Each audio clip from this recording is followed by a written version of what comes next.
घर से जैसे ही निकला तो मुझे ऐसा फील हुआ कि मेरे पीछे कोई आ रहा है। अस्तगफिरुल्लाह इन्नल्लाह गफूरुर रहीम।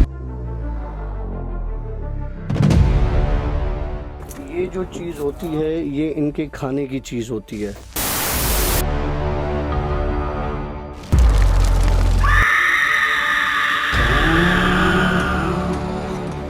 Alright friends, अस्सलामुअलैकुम, welcome to yet another the Bhoot show और द भूत शो की एक और स्टोरी के साथ मैं हूं आशी और हमारे साथ मौजूद हैं डॉक्टर काशिफ।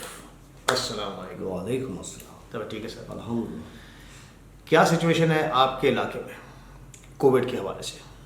तकरीबन बंद ही है सर, और कुछ कुछ जगहों पर 6 बजे तक तो सब खुला हुआ था, और मगरिब के बाद आहिस्ता आहिस्ता दुकानें बंद होना शुरू हुई।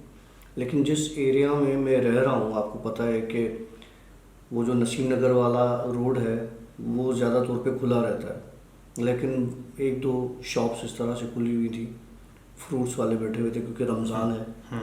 और मेरे वाले घर के बाहर जो वो अलमदार चौक है और उस तरफ जो है वो एक ऐसी होटल है जिसको कोई बंद नहीं करवा पा रहा, और मुझे नहीं पता वो किसकी है। मैं ये कहूँगा, देखें डॉक्टर साहब, आपकी बात 100% सही है।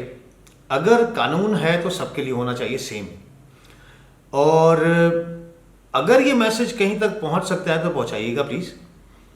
बंद करना है सब कुछ बंद कर दें, मतलब 15 दिन, माना ये क्वारंटाइन का टाइम है ना, कर्फ्यू लगा दें, सब कुछ बंद कर दें, बिल्कुल सील कर दें, माना हर शहर को अपने अपने। उससे पहले 1 या 2 दिन पहले बता दें कि कब करना है। ऐसा ना हो कि जिस तरह हमारे साथ रात हुआ, अचानक के भाई नोटिफिकेशन अभी आया है और भाई वो आ गए बंद करवा के जा रहे हैं। अब इस तरह से नहीं। तो ऐसे है कि आप अपना राशन जमा करना शुरू कर दें, ये किसी वक्त भी हो सकता है।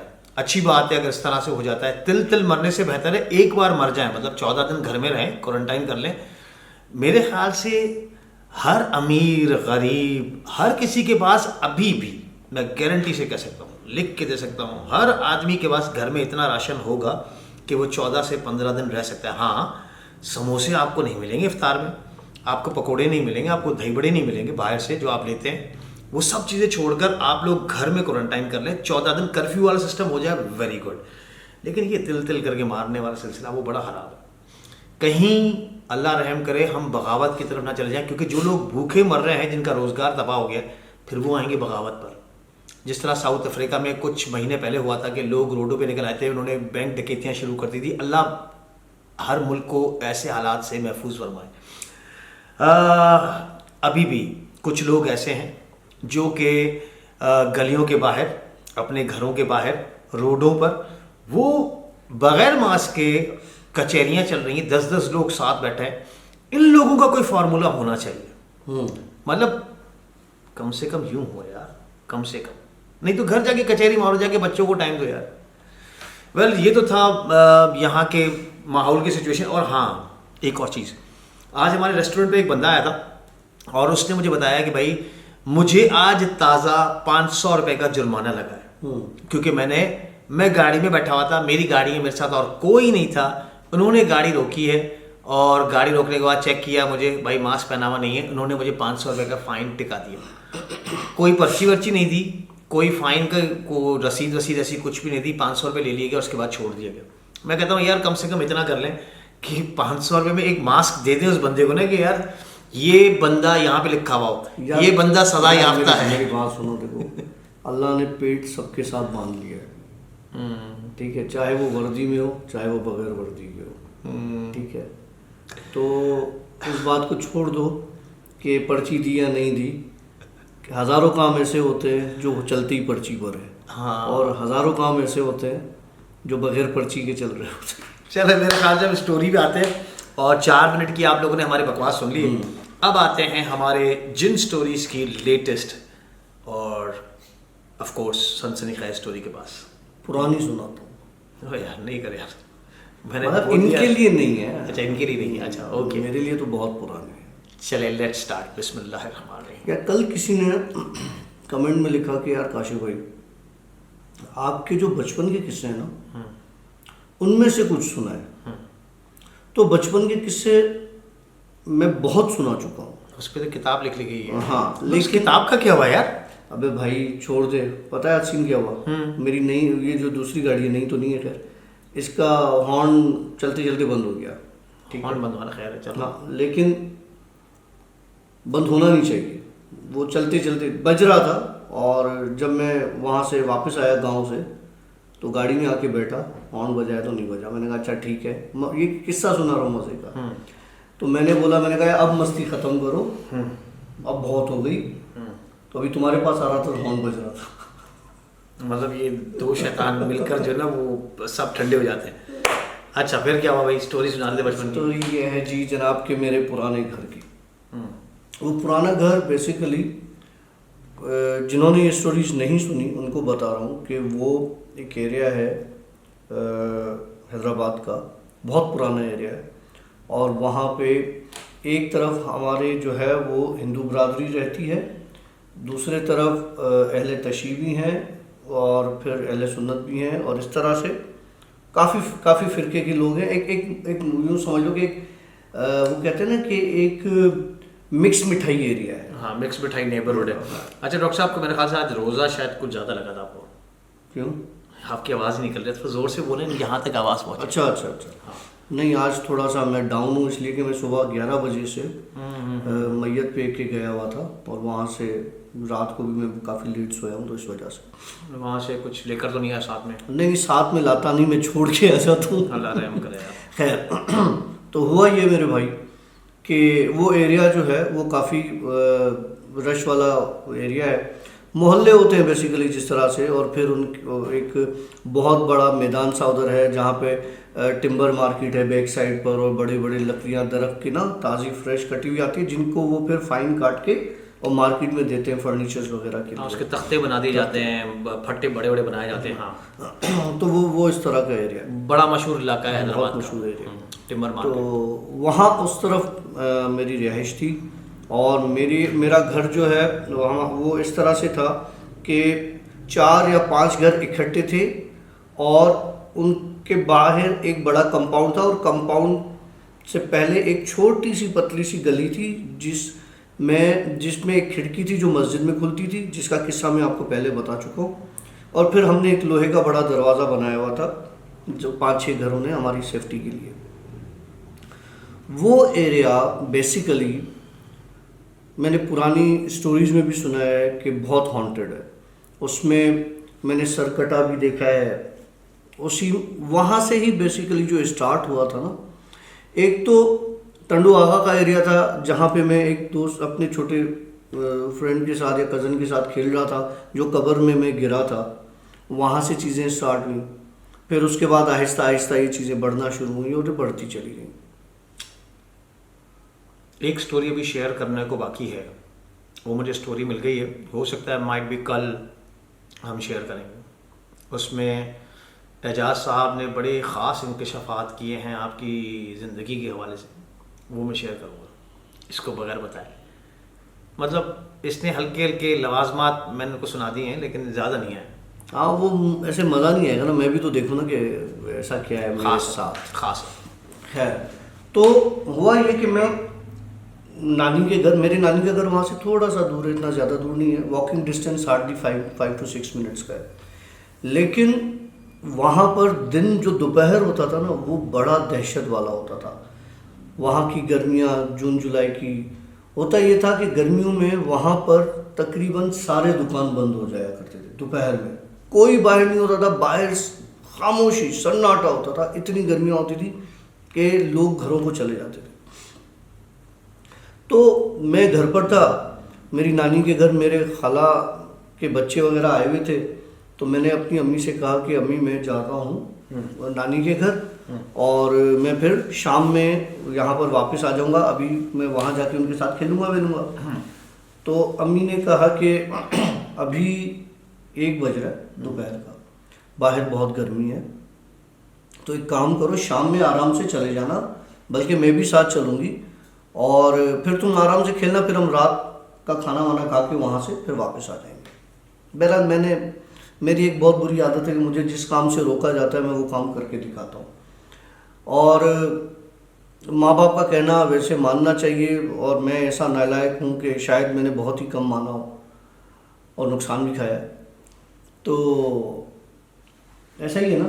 नालायक। हाँ, चलो सच बोलना चाहिए। सच बोलना चाहिए।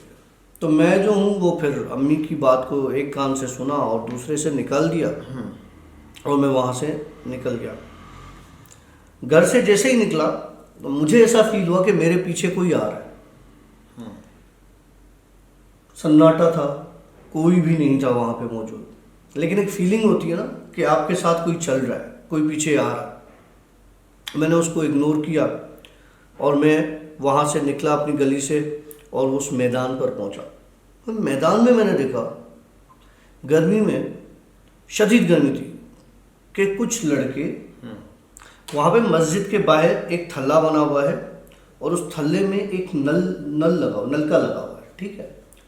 उस नलके में से क्या होता था कि जो वहाँ के वो कहते हैं ना कि फ़कीर वगैरह आते थे या कोई भी, तो उस नलके से पानी वानी भरते थे और ग्राउंड मैदान को पानी की जो है वो छनकार किया जाता था और इस तरह से ना पाइप वाइप लगा के वो करते थे।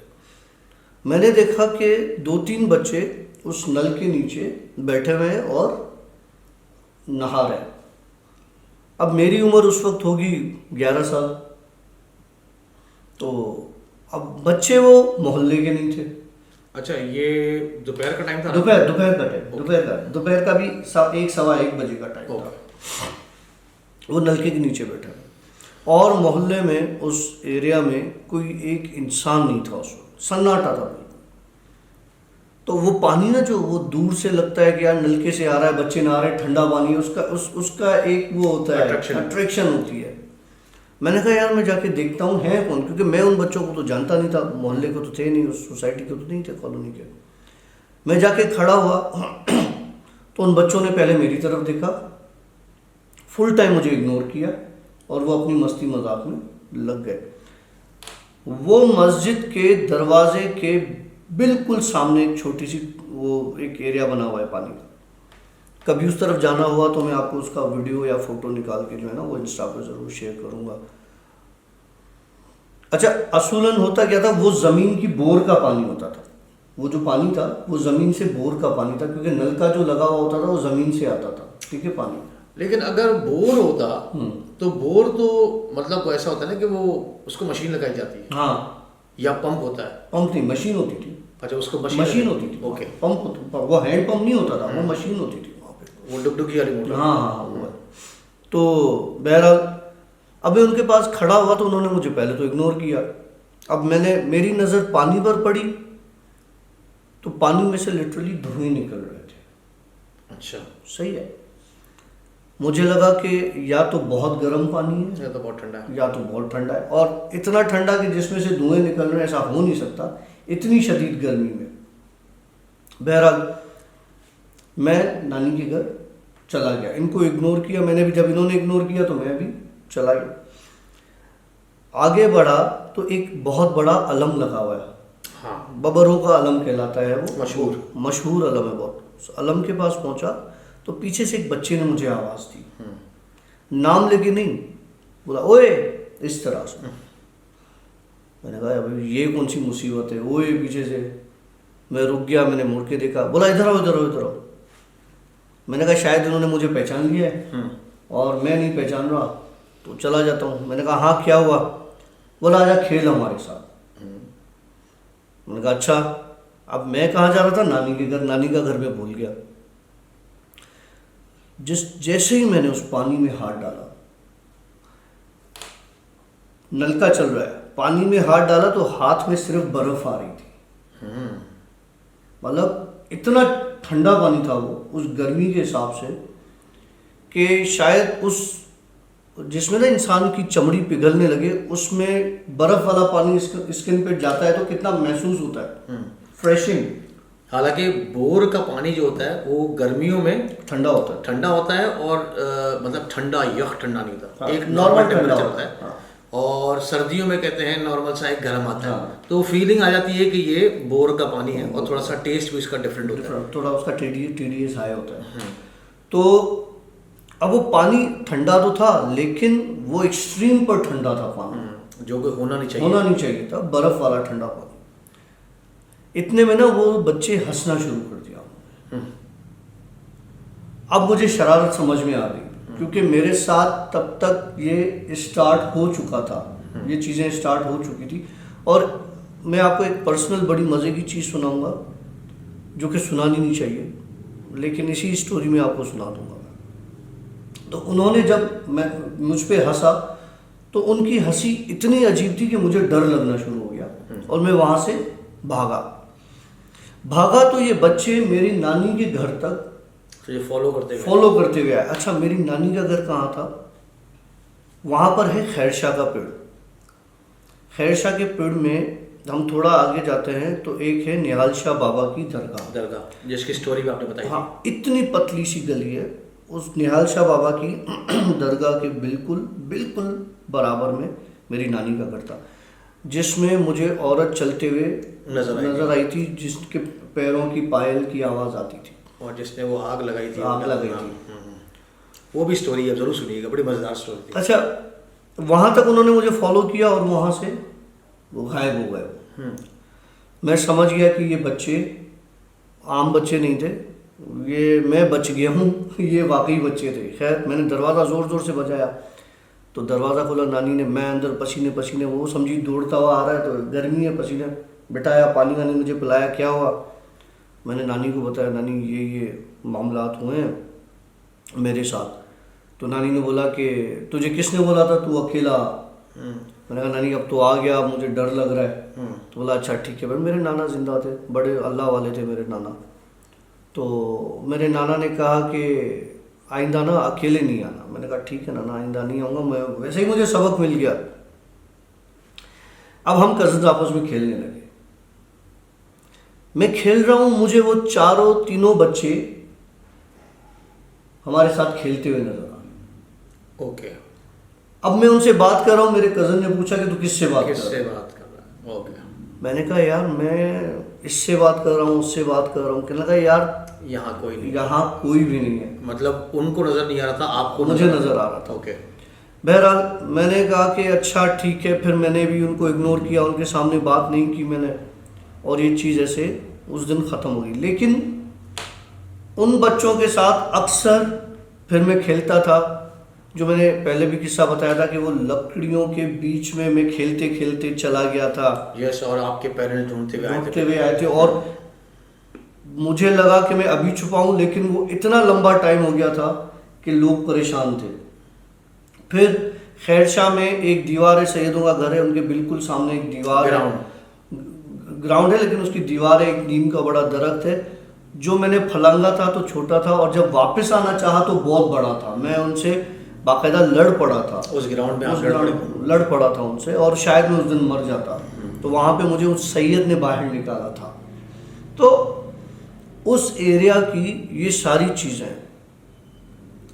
अब आता हूँ अपनी एक पर्सनल बात पर। मुझे नहीं पता कि ये बात बतानी चाहिए नहीं बतानी चाहिए, लेकिन मुझे लगता है कि हर इंसान में इतने गट्स होने चाहिए कि वो अपनी अच्छाई और अपनी बुराई कहते हैं कि अपनी छुपा देनी चाहिए, इसलिए कि गवाह ज़्यादा नहीं बनाने चाहिए। आप कोई गुनाह करते हो तो उसको फ़ख्र से फैलाओ नहीं। उसमें ये होता है कि जी आप जो है वो अपने गवाह जमा कर रहे हो। और दूसरा ये भी है कि आप गुनाह करके एक समझ लो एक और तकब्बुर कर रहे हो कि भाई मैंने ये गुनाह किया, लेकिन वो गुनाह मैंने किया नहीं था बेसिकली। तौबा करे आदमी, इस्तिग़फ़ार करे। मैं 12 साल का था, 12 ईयर्स का, और मुझे रात के वक्त ऐसा फील हुआ कि कोई मेरे पास है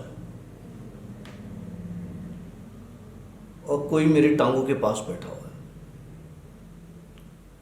और मेरी थाइस पर ऐसे उंगलियां चला रहा है।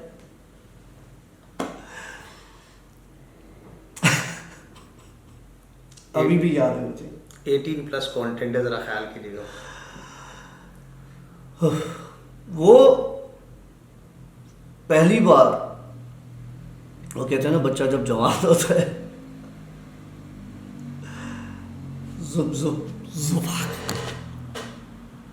हम अबे स्टोरी बता, जुप जुप जुपा चल स्टोरी बता। हाँ तो जब मेरी आंख खुली, एक बहुत खूबसूरत औरत, बहुत खूबसूरत औरत, मतलब तू उस वक्त लड़का था, कोई 12 साल का, और उस वक्त खूबसूरत औरत आई। खूबसूरत औरत थी जो कि मुझसे उम्र में बड़ी थी। जाहिर सी बात है, मैं 12 साल का था तो वो मुझसे बड़ी ही होगी, छोटी तो नहीं होगी। लेकिन वो औरत ऐसी थी जिसने मेरे अंदर कुछ ऐसी चीज़ें इंसर्ट की या मेरे अंदर इंजेक्ट की या मुझे फिजिकली एक स्ट्रॉन्ग बनाने की कोशिश की।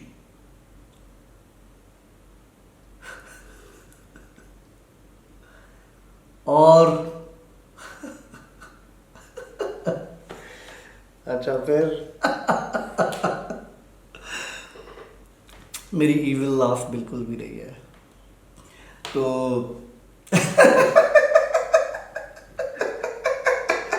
अब है इविल लाफ। अच्छा फिर क्या हुआ, चल आगे बता यार, इतना सस्पेंस स्टोरीज में नहीं होता है। चलो बहरहाल उसने कुछ ऐसा किया जो कुछ ऐसा किया कुछ हो गया कि कुछ हो गया। और उसके बाद फ्रीक्वेंटली वो मेरे पास आती थी और कुछ ना कुछ करके जाती थी। ओके। और उसके करने ने मेरी एक पर्सनैलिटी में, शायद लोगों को पॉजिटिव लगता हो, लेकिन मुझे लगता है कि वो एक नेगेटिव चीज़ है। मेरी एक पर्सनैलिटी में एक अट्रैक्शन डालना उस चीज़ को लेके। तो वो चीज़ अभी तक मेरे साथ है। मतलब अब वो औरत मेरे साथ नहीं है, नहीं ऐसा कुछ मेरे साथ होता है, लेकिन 18+ आपके साथ चल रहा है।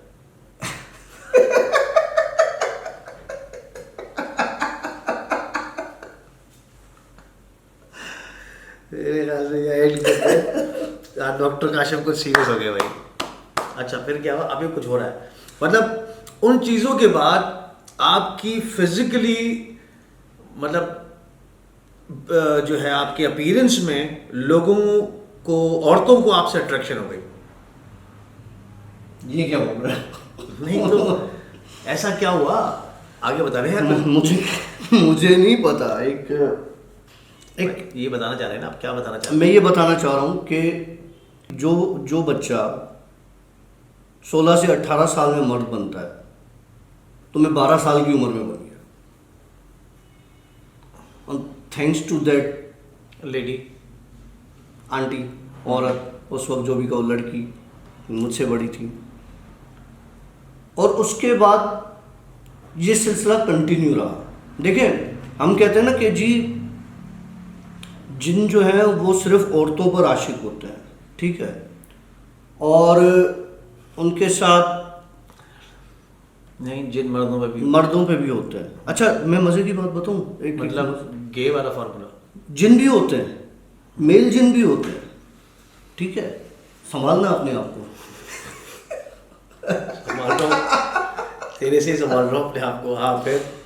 खैर वो एक औरत थी, और फिर उसके बाद काफ़ी अरसे तक वो आती रही, तकरीबन 2 साल तक। और उसके बाद वो चली गई, मुझे नहीं पता वो कहाँ गई।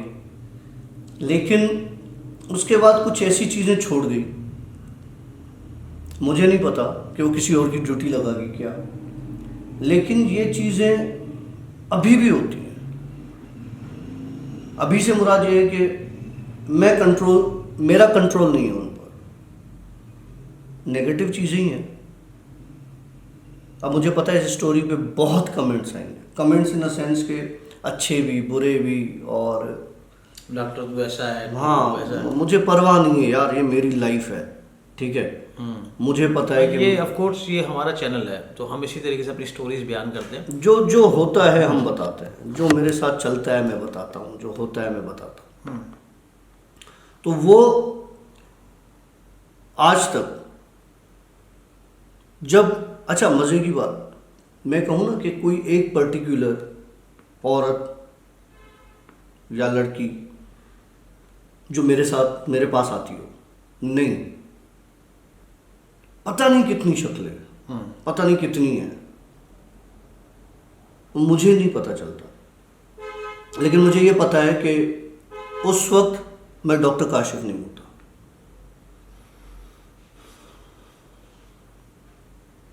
ये बहुत बड़ी बात बताई है मैंने आज। कोई भी अपनी इतनी बड़ी पर्सनल बात नहीं शेयर करता किसी से। लेकिन दुनिया है, ऐसे किस्से हुए हैं, हमने भी सुना है, हमने भी ऐसे किस्से सुने, औरतों के साथ कुछ गलत हो जाना। कितनी स्टोरीज मैंने शेयर की हैं। मर्दों के साथ कुछ हो गया, ये मैंने फर्स्ट टाइम सुना है। नहीं, ऐसा होता है। क्यों? परियां आशिक हो जाती हैं तो क्या होता है?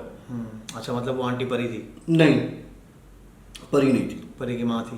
नहीं, वो कुछ और चीज़ थी। वेल, जो भी थी, अगर आप लोगों की लाइफ में इस तरह के कुछ सीन्स आए हैं, मतलब ज़रूरी नहीं कि आपके साथ, आपके किसी फैमिली में किसी के साथ, तो हमारे साथ ज़रूर शेयर कीजिएगा। एक मैंने अपने फैमिली का भी किस्सा आप लोगों के साथ बयान किया था, जो कि हमारे सामने से गुजरा था वो सीन। तो डरिए नहीं, और हाँ, अगर स्टोरीज सुनने से आप लोगों को वोमिट आती हो या कुछ इस तरह का और कोई सीन होता हो, तो प्लीज़ कुछ खा लिया करें। मतलब मैं भी स्टोरी करते वक्त सौंफ चबा लेता हूँ या कुछ इस तरह की चीज़ें, टॉफ़ीज़ वगैरह रख लेता हूँ, तो उससे क्या होता है कि वोमिटिंग की वाली सीन नहीं होता है। आज का आप लोगों को 18+ कंटेंट कैसा लगा? अच्छा, आप सौंफ चबाते हैं? हाँ, सिर्फ सौंफ? यस। 18+ कंटेंट आपको कैसा लगा हमें ज़रूर बताइएगा अपने कमेंट्स में, और इंतज़ार रहेगा। लेकिन जो भी कमेंट्स दीजिएगा तमीज़ के कमेंट दीजिएगा, मुझे पता है नहीं, बदतमीजी करें, कोई मसला नहीं, करें बदतमीजी। हम डॉक्टर साहब पक्के हो गए। आज हमारी तरफ से सिया, बाय, अल्लाह हाफिज़। अस्तगफिरुल्लाह इन्नल्लाह गफूरुर रहीम। ये जो चीज़ होती है, ये इनके खाने की चीज़ होती है।